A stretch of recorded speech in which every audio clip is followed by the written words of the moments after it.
membahas tentang masalah pelepasan kutub. Saudara, hari ini kita membahas tentang masalah pesugihan, orang yang meminta kekayaan sama setan, atau orang yang minta naik pangkat sama kuasa setan, maupun orang yang meminta penglarisan. Dan kita akan membahas satu kasus. Kenapa orang yang terlibat kuasa setan, kalau dulunya dia minta kekayaan sama setan, begitu bertobat langsung habis. Dan habis di sini tidak bangkit lagi. Kalau dulu minta kenaikan pangkat sama kuasa setan, begitu bertobat tahun depan dipecat. Dan kalau orang yang dulu minta penglarisan toko atau untuk penglarisan, begitu bertobat tutup toko dan tidak bisa bangkit lagi. Saya mau tanya sama saudara, siapa yang mau bertobat habis-habisan? Angkat tangan. Siapa yang ingin bertobat tetapi tetap diberkati? Nah, kita membahas tentang kasus ini dan kenapa kasus ini bisa terjadi. Mari kita buka dalam kitab Yehezkiel pasal 20 ayat 30 sampai dengan 32. Kitab Yehezkiel pasal 20 ayat 30 sampai dengan 32. Saudara yang ganjil, saya yang genap. Kitab Yehezkiel pasal 20 ayat 30 sampai dengan 32. Saudara yang ganjil, saya yang genap. Oleh sebab itu katakanlah kepada kaum Israel, beginilah firman Tuhan Allah, apakah kamu menajiskan dirimu juga dengan cara hidup nenek moyangmu dan berzina dengan mengikuti dewa-dewanya menjijikkan? Dalam sembahan-sembahanmu, yaitu mempersembahkan anak-anakmu sebagai korban dalam api, kamu menajiskan dirimu dengan segala berhala-berhalamu sampai hari ini. Apakah aku masih mau meminta petunjuk daripadaku, hai kaum Israel?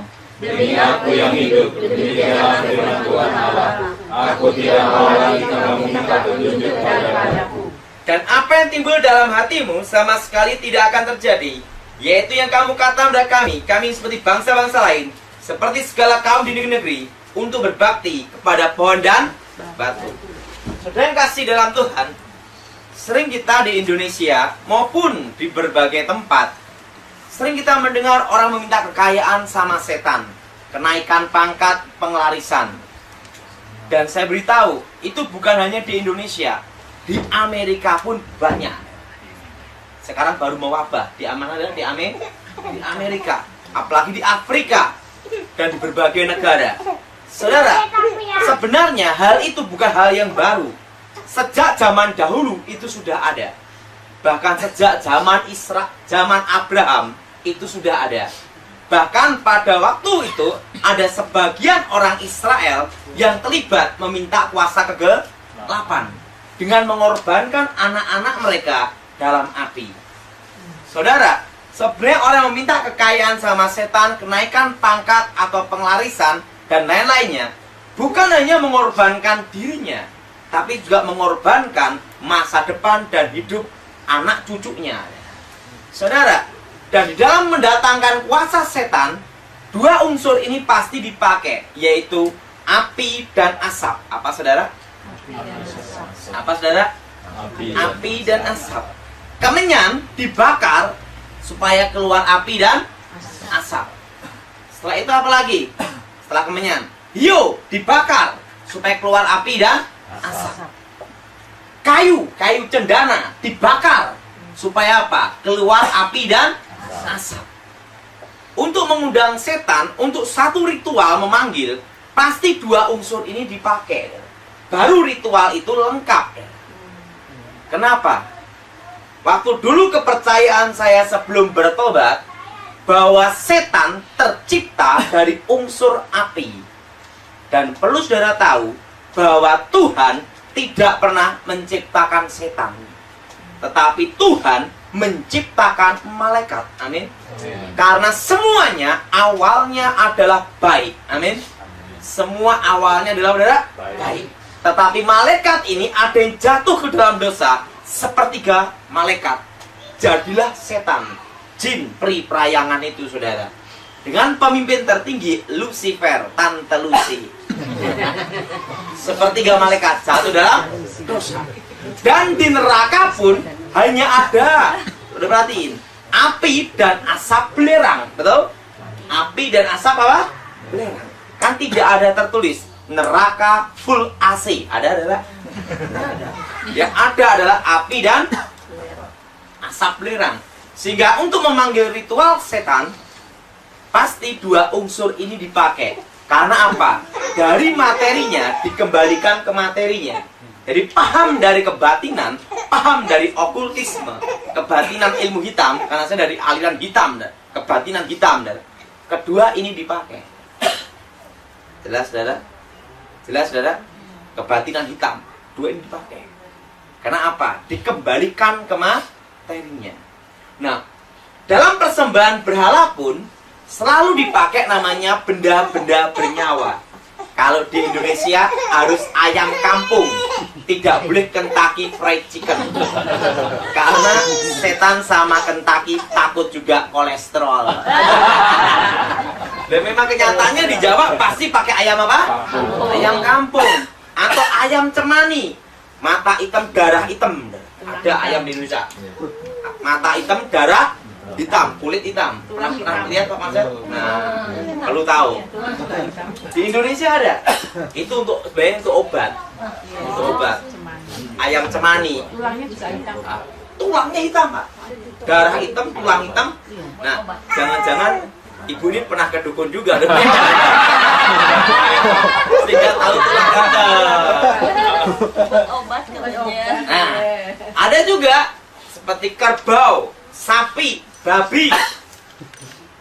Semua adalah benda-benda bernyawa yang dipersembahkan. Sebenarnya benda-benda yang bernyawa yang dipersembahkan ke kuasa setan itu sebenarnya adalah lambang dari keturunannya. Nah, sekarang akan saya kasih gambaran. Minta Bapak ini ke sini.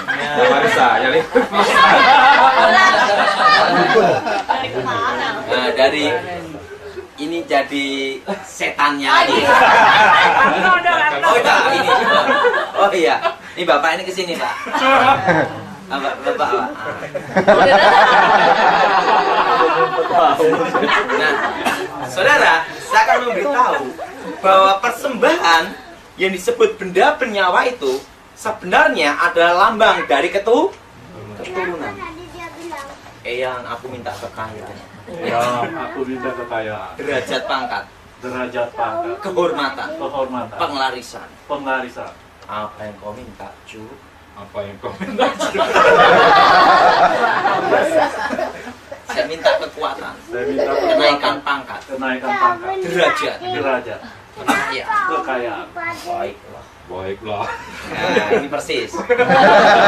Ini persembahannya. Oh, ini persembahannya. Ingat, persembahannya ini adalah apa? Sesajen atau disebut selamatan. Baik waktu meminta atau setelah terkabul. Nah, nanti itu disuruh makan, makanlah. Nah, kalau dia makan bagian sayap, kalau kerbau, sapi, babi, kaki depan, maka 7 keturunannya, anak cucunya akan sakit semua bagian tangan. Jelas, saudara?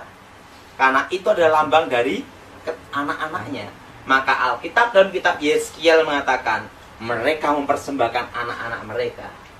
Kalau yang bersangkutan makan bagian kaki belakang, itu lambang kaki, maka keturunannya, anak cucunya akan sakit bagian kaki semua. Jelas, saudara? Kalau yang bersangkutan makan bagian ekor atau brutu, maka 7 keturunannya akan terkena kutukan, jadi perawan tua, perjaka tua, kadaluarsa expired. Makanya ada satu keluarga, sekalipun keluarga itu cantik-cantik, tampan-tampan, susah kawin dan terkena kutukan, 7 generasi cerai. Sehingga dalam generasinya cerai semua. Karena apa? Itu adalah lambang dari generasi. Kalau yang bersangkutan makan bagian kulit-kulitnya, maka 7 keturunannya semua akan mati dengan cara yang sama, terkena kanker atau penyakit kulit yang tidak tersembuhkan.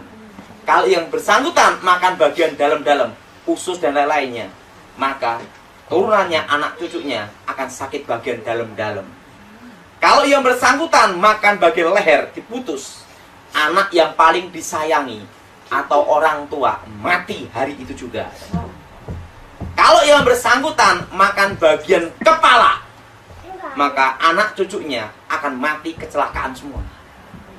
Nah, kalau dimakan rame-rame, hancur udah. Terima kasih. Jelas, saudara? Jadi yang dipersembahkan ini sebenarnya adalah lambang dari generasi. Jelas, saudara? Jelas, saudara?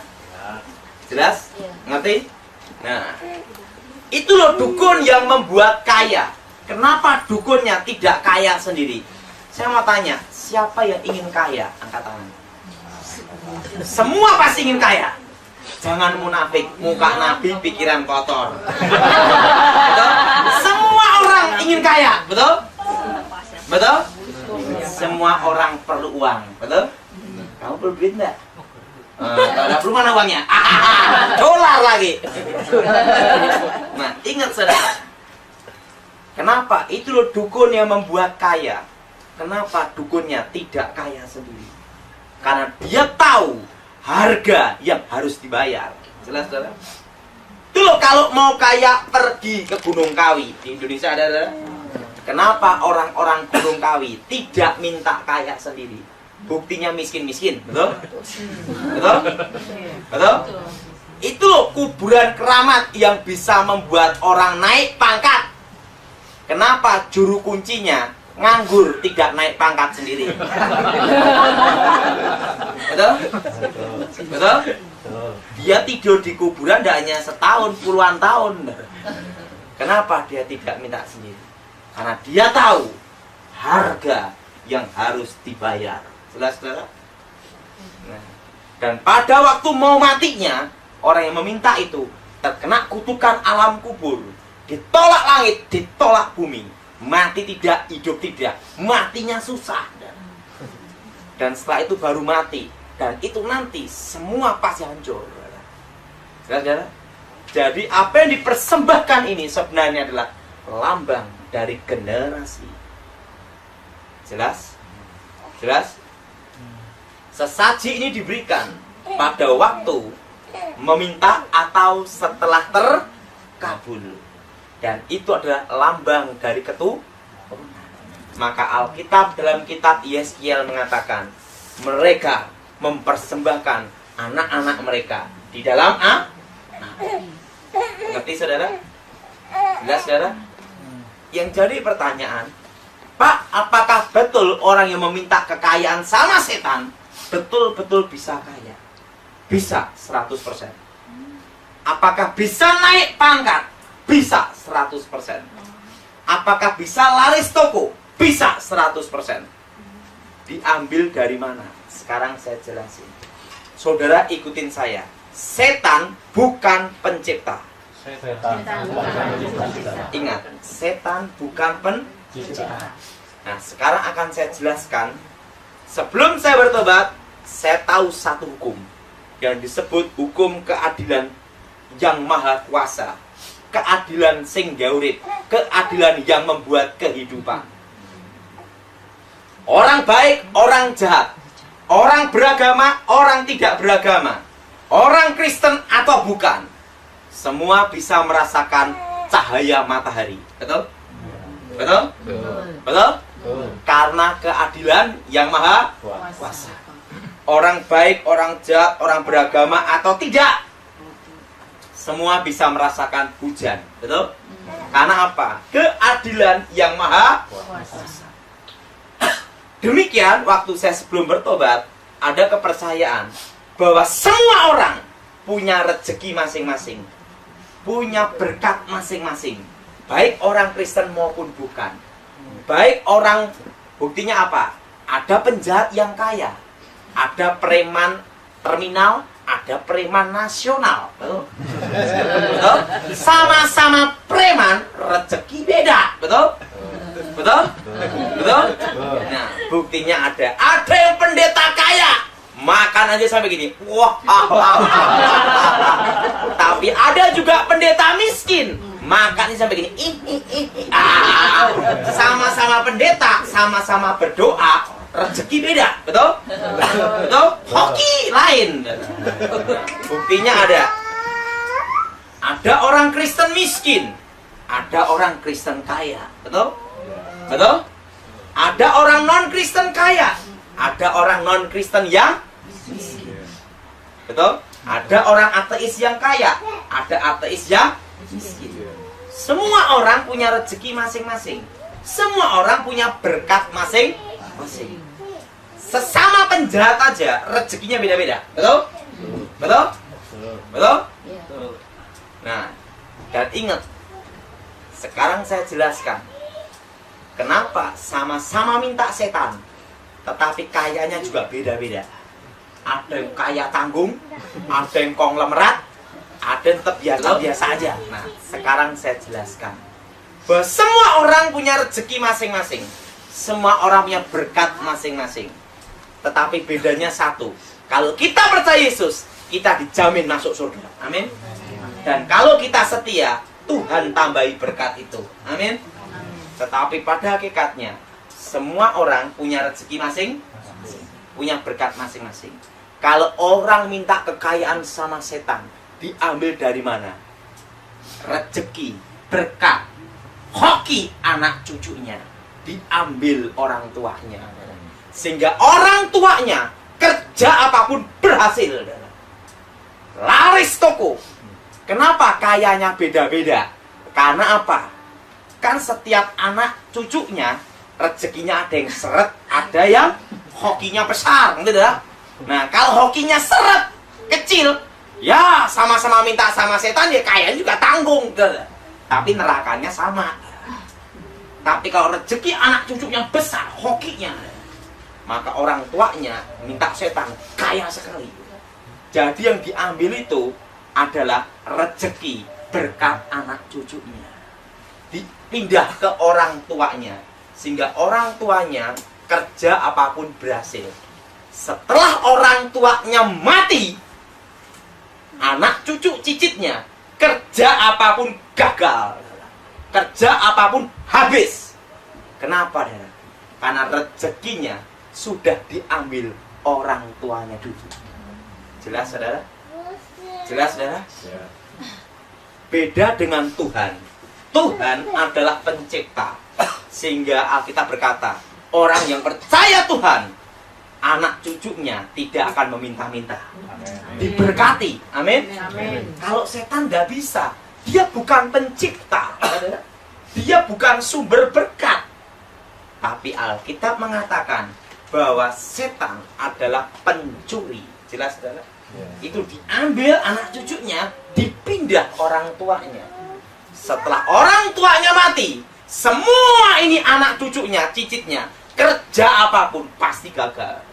Sekalipun sampai ke New Zealand, sampai ke Amerika, bahkan kutub utara maupun selatan, kerja apapun pasti gagal.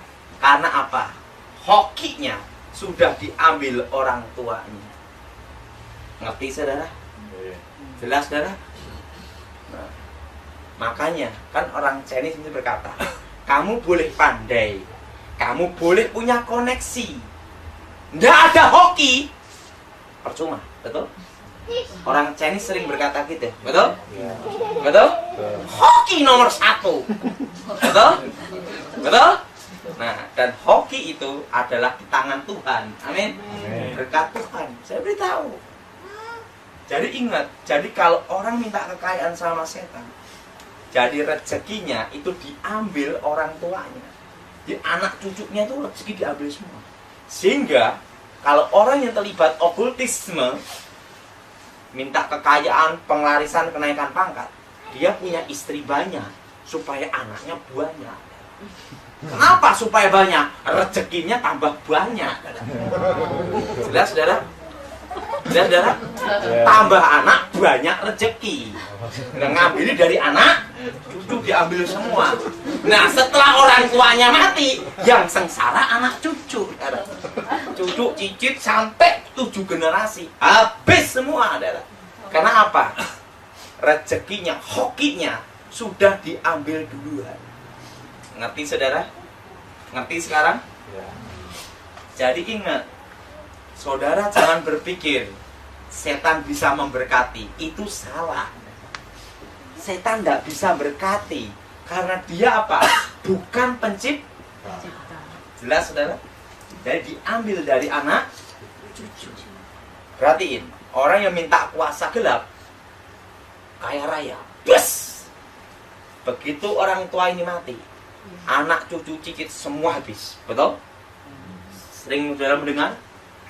Sering mendengar? Ya. Ya karena